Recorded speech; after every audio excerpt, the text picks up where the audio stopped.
Faire pas mal de petits trucs de transition du coup. Tu peux commencer? Vas-y. On vient de publier un livre, le nouveau livre qui vient de sortir, c'est Le fabuleux chantier, rendre l'intelligence artificielle robustement bénéfique, publié donc Mehdi et moi aux éditions EDP Sciences. Ça vient de paraître aujourd'hui, vous pouvez le retrouver sur Amazon, Fnac et tous les distributeurs habituels.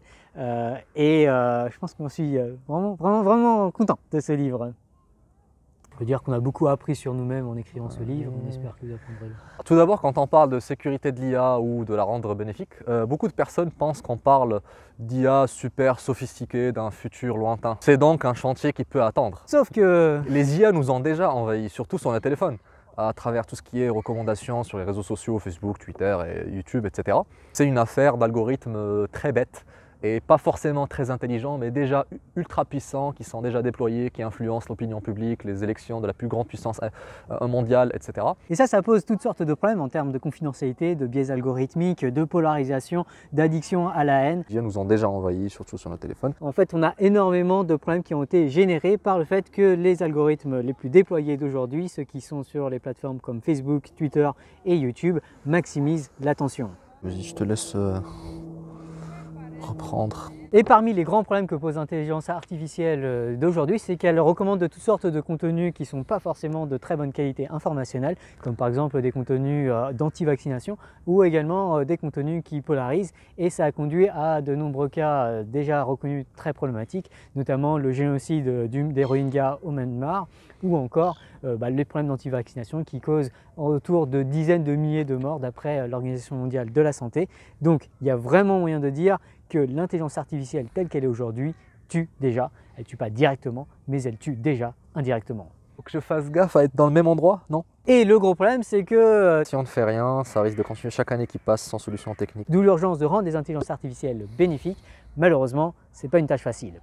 Il semble donc urgent de faire quelque chose, et donc une première étape, c'est de convaincre les géants du web de rendre leurs IA bénéfiques. Carrément. Mais c'est qu'une partie du problème. La question de rendre un algorithme qui prend des décisions sur beaucoup d'utilisateurs bénéfique n'est pas juste une histoire d'intention, elle est techniquement très difficile. En fait, la grosse difficulté technique de rendre des intelligences artificielles robustement bénéfiques, parmi d'autres, mais l'une des plus grosses, c'est de considérer les effets secondaires des intelligences artificielles lorsqu'elles sont déployées à très grande échelle, comme c'est le cas des systèmes de recommandation. Voilà, comme on vient de lire, c'est pas juste une question d'intention. L'intention ne suffit pas. Oui, parce que bien souvent, en fait, elles sont déployées avec un objectif qui paraît pas si malsain, comme maximiser l'attention, mais c'est vraiment l'optimisation de cet objectif pas si malsain à très grande échelle qui fait qu'on a tous les effets secondaires dont on a déjà parlé, notamment la promotion de contenus de faible qualité informationnelle.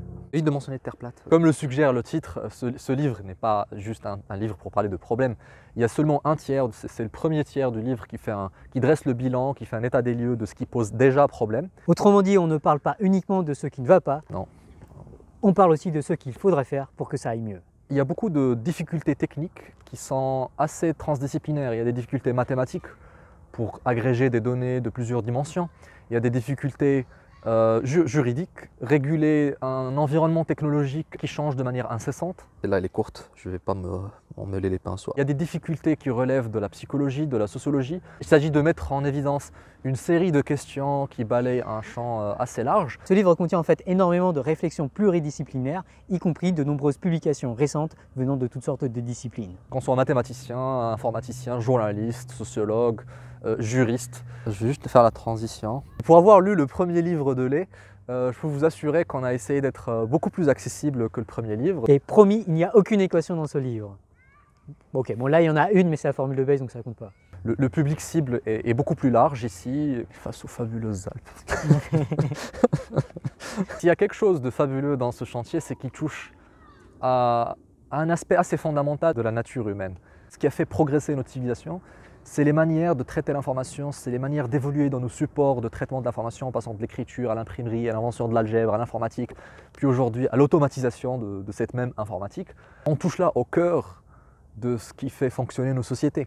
Tu peux reprendre, ça pose toutes sortes de problèmes. C'est tout un chantier, que c'est un chantier pluridisciplinaire. Ouais. En fait, de la même manière que mon premier livre était une compilation de toutes sortes de résultats importants pour comprendre le bayésianisme, ce livre est une compilation de toutes sortes de résultats importants de toutes sortes de disciplines pour mieux comprendre le fabuleux chantier pour rendre l'intelligence artificielle robustement bénéfique, ce qui est peut-être l'un des plus fabuleux chantiers jamais entrepris par l'humanité.